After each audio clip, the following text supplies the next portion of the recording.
水包住。让我们先用湿毛巾把它包在铜与铝焊接之处，连接处，是为了保护铝。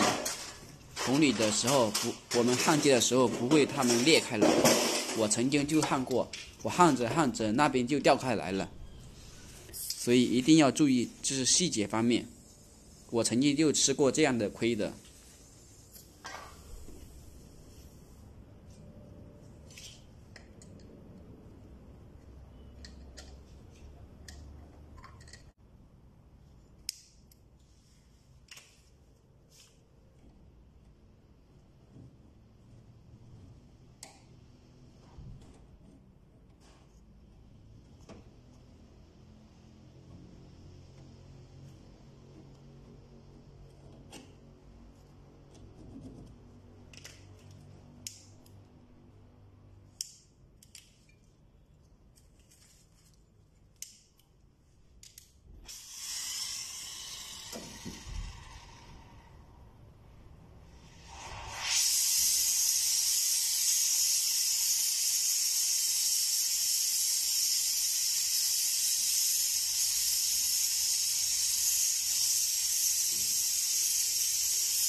注意，正常是不能马上用湿毛巾去敷的，正常的，不然它有那个焊渣。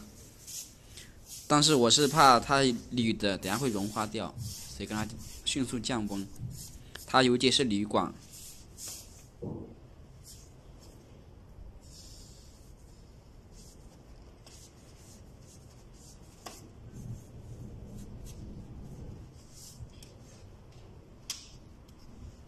OK， 我们把小管锁上。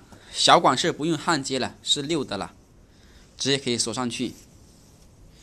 也是铝的，靠，有点危险感觉。最怕折坏、折来折去的东西，因为本身就是别人的机子，不是我自己的机子。它也是二手买来的。让我们找来2把扳手，一把扳手夹住，一把开始锁。注意锁溜的时候，不要抓住扳手的最尾巴，而是要抓住最头，扭到锁到。像我们比较大的扳手的话，要抓住那个头，不能抓住尾巴，锁到扭不动为止就差不多了。因为如果抓尾巴它很受力，它就会扭坏掉喇叭口会，这点要注意。抓住那个扳手头就好了。